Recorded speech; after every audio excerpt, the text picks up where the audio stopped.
Hello students, Kumar study circle में आप सबका स्वागत है। सहकारिता उप अंकेक्षक परीक्षा को आगे बढ़ाते हुए आज के वीडियो का हमारा टॉपिक प्रबंध से है, मैनेजमेंट से है। आज यहाँ पर थ्योरी लेके आया हूँ मैनेजमेंट, क्योंकि थ्योरी जानना भी बहुत जरूरी है, क्योंकि जब तक आप थ्योरी नहीं जान पाएंगे तब तक ऑब्जेक्टिव कैसे बना पाएंगे। तो चलिए, प्रबंध मैनेजमेंट है क्या चीज, इसको आज हम लोग को देखना है। तो प्रबंध जो मैनेजमेंट होता है, किसी संगठन में पूर्व निर्धारित लक्ष्यों को प्रभावी और कुशल तरीके से प्राप्त करने के लिए उपलब्ध संसाधनों, चाहे मानवीय हो, वित्तीय हो, तकनीकी हो, का नियोजन, संगठन, निर्देशन और नियंत्रण करने की प्रक्रिया है। यह सामूहिक प्रयासों के माध्यम से कुशलता बढ़ाकर न्यूनतम लागत और समय में अधिकतम परिणाम सुनिश्चित करता है। यह हम कह सकते हैं कि न्यूनतम लागत पर, अगर ये मैं बोलूं सिंपल सा, न्यूनतम लागत पर अधिक से अधिक काम करवा लेना किसी मजदूर से, न्यूनतम न्यूनतम लागत पर और न्यूनतम समय पर, कम समय पर अधिक से अधिक हम अगर किसी काम करवा लेते हैं तो ये भी हमारा क्या हो जाता है, प्रबंध होता है, मैनेजमेंट हो जाता है। यद्यपि प्रबंध हर क्षेत्र में लागू होता है, चाहे वो प्रशासन हो, चाहे वो वित्तीय हो, चाहे वो कोई भी क्षेत्र हो। यहाँ तक कि आप छोटा शादी मंडप में भी देखोगे तो उसमें भी प्रबंध की जरूरत होती है। बिना प्रबंध के कुछ काम हो ही नहीं सकता। इसी प्रकार आप कुछ परिभाषाओं को अगर देखें, कुछ इंपॉर्टेंट दो परिभाषाएं हेनरी फेल कहता है, प्रबंध से आशय पूर्वानुमान लगाना एवं योजना बनाना, आदेश देना, समन्वय करना और नियंत्रण करना। जबकि F.W. टेलर, जिन्होंने वैज्ञानिक प्रबंध दिया था, तो F.W. टेलर कहते हैं, प्रबंध यह ज्ञात करने की कला है कि आप क्या करना चाहते हैं, तत्पश्चात यह देखना है कि सर्वश्रेष्ठ और मितव्ययतापूर्ण ढंग से कैसे किया जाता है। तो ये टेलर की परिभाषा था। मेन अगर हम लोग देखते हैं, इसकी विशेषता देखते हैं, तो प्रबंध की मुख्य विशेषता में लक्ष्य उन्मुख, मतलब यहां पर होता है आपका उद्देश्य क्या है। आपका उद्देश्य क्या है, ये होता है उद्देश्य के आधार पर ही, हम उद्देश्य के आधार पर ही, लक्ष्य के आधार पर ही हम लोग मैनेजमेंट करते हैं। प्रत्येक व्यक्ति का, प्रत्येक संगठन का अलग अलग लक्ष्य होता है। प्रशासन में अलग होता है, वित्तीय व्यवसाय व्यवसाय में अलग होता है। आपका लक्ष्य क्या है, उसके अनुसार आपको क्या करना है, आप उनके अनुसार अपना मैनेजमेंट तय करना है। तो उद्देश्य उन्मुख माने लक्ष्य उन्मुख होता है। निरंतर प्रक्रिया, ऐसा नहीं कि रुक जाएगा, हमेशा जारी रहता है, हर क्षेत्र में जारी रहता है। और अमूर्त शक्ति, अमूर्त मतलब जो दिखाई ना दो। आप मशीन को छू सकते हो, मशीन को आप छू सकते हो यहाँ पर, लेकिन मैनेजमेंट होता है जो कार्यप्रणाली, कार्यप्रणाली अमूर्त है, यह अनुभव किया जाता है, उसको कैसे छूओगे। इसलिए हम कहते हैं ये कैसी शक्ति है, अमूर्त शक्ति है, यहाँ मूर्त नहीं, बहुआयामी है। बहुआयामी मतलब होता है हर क्षेत्र में, इसकी जरूरत हर क्षेत्र में होता है और हर क्षेत्र में ये काम करता है।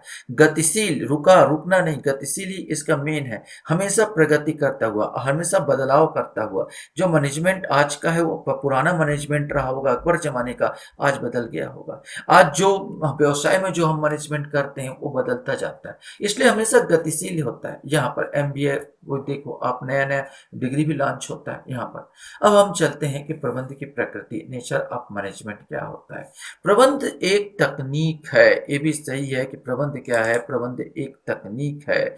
माने इसके द्वारा हम कुशलता ला सकते हैं, इसके द्वारा हम कुशलता ला सकते हैं, क्योंकि एक तकनीक है और कुछ नहीं। मैं तकनीकी के द्वारा हम प्रयोग कर सकते हैं अलग अलग। आप देखो यार, अब हर क्षेत्र में, बार बार मैं बात कर रहा हूँ, हर क्षेत्र में ये लागू होता है, चाहे वो मेडिकल में हो, चाहे वो व्यावसायिक क्षेत्र में हो, चाहे वो प्रशासन क्षेत्र में हो। देखो, नरेंद्र मोदी जी की अलग तकनीक है प्रबंध करने की, इससे पहले जो आए थे उनका अलग, मनमोहन सिंह जी के अलग टेक्निक थी। तो सबका तकनीक अलग होता है। प्रबंध एक कला है, वास्तव में एक कला के नजदीक आ जाता है।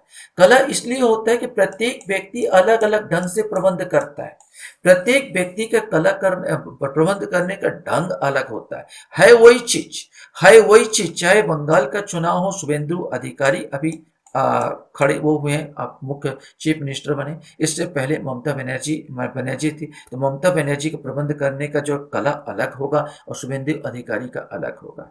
ठीक उसी प्रकार व्यवसाय में भी होता है, प्रत्येक प्रत्येक व्यक्ति एक जैसा व्यवसाय तो करता है, लेकिन सबका जो बेचने का जो तरीका होता है अलग अलग होता है। माने एक प्रबंध क्या है, एक वास्तव में एक कला है।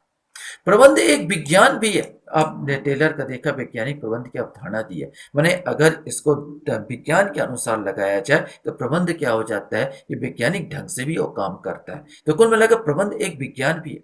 प्रबंध एक पेशा है, माने व्यवसाय है। प्रबंध एक पेशा है, एक व्यवसाय है। हर क्षेत्र में प्रबंध की आवश्यकता, और प्रबंध एक व्यावसायिक रूप से इसको देखते हैं। आज एमबीए करके एक व्यावसायिक पोस्ट वो भी आता है यहाँ पर, कि आप उसमें ग्रेजुएशन कर सकते हैं या आप उसमें डिग्री ले सकते हैं। प्रबंध एक प्रक्रिया है, प्रक्रिया जो हमेशा जारी रहता है, निरंतर जारी होता है। तो प्रबंध एक प्रक्रिया के रूप में भी काम करता है। नेक्स्ट अपन देखेंगे, प्रबंध का आधार सत्ता है। अब देखो यार, प्रबंधक को सत्ता ही ना दो।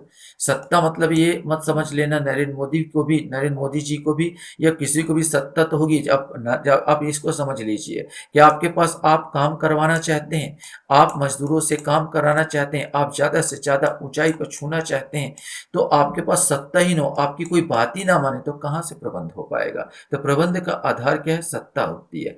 प्रबंध उत्तरदायित्वपूर्ण होता है। प्रबंध में ऐसा नहीं कि उत्तरदायित्व, प्रत्येक के प्रति, प्रत्येक कर्मचारी के प्रति, प्रत्येक उसके प्रति उत्तरदायित्व होता है। इसमें प्रबंध सार्वभौमिक क्रिया, अर्थात हर क्षेत्र में, चाहे उच्च स्तरीय प्रबंध हो, मध्य स्तरीय प्रबंध हो, निम्न स्तरीय प्रबंध हो, माने निम्न स्तर में ऊपर से लेके नीचे तक सब जगह प्रबंध की आवश्यकता होती है। प्रबंध सार्वभौमिक क्रिया ही प्रबंध और प्रबंध के सभी स्तरों में आवश्यक है। मैंने उच्च स्तर, निम्न स्तर और मध्य स्तर सब में आवश्यकता है, और प्रबंध में उद्देश्य पूर्व निर्धारित होते हैं। हाँ, ये भी इंपॉर्टेंट है कि आपको क्या करना है यार, आप क्या चाहते हैं, आपको क्या प्रगति करना है, क्या आपको कहाँ ले जाना, मुकाम आपका क्या है। तो उद्देश्य पूर्व निर्धारित होते हैं, उस उद्देश्य की पूर्ति के लिए हम लग जाते हैं। यही प्रबंध का कुछ प्रकृति होती है, विशेषता भी है, बोला जाती है।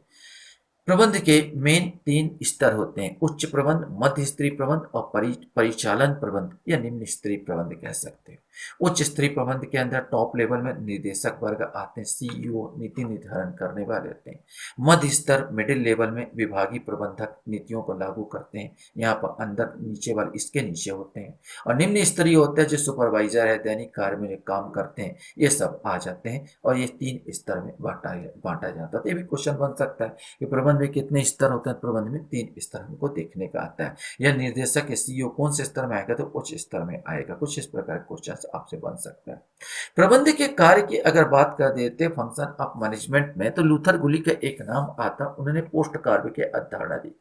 पोस्ट कार्य उन्होंने कार्य के रूप में पोस्ट कार्य के नाम, पी से प्लानिंग, माने आपका प्लान करना, योजना बनाना, ओ से ऑर्गेनाइजेशन, फिर उसका संगठन करना, ऐसे स्टाफिंग, उस उद्देश्य के आधार पर कार्मिकों की व्यवस्था करना, डी से डायरेक्शन, फिर उनको निर्देश देना, कोऑर्डिनेटिंग माने समन्वय बनाकर, सबका ऊपर से नीचे तक समन्वय होना चाहिए, फिर रिपोर्टिंग, प्रत्येक व्यक्ति को अपना काम का रिपोर्टिंग करना होगा, और फिर बजटिंग, कितना खर्चा बना, कितना ये हुआ, ये सब हमको देखना। तो ये उन्होंने 7 कार्य दिए थे, जबकि हेनरी फेल ने केवल 5 कार्य इन्होंने बताए थे, जिसमें नियोजन प्लानिंग है, संगठन ऑर्गेनाइजिंग है, नियुक्ति स्टाफिंग कैसे नियुक्ति किया जाएगा, निर्देशन होगा, डायरेक्शंस आपको बताना, और नियंत्रण कोऑर्डिनेटिंग, ये 5 कार्य हेनरी फेल ने बताए थे।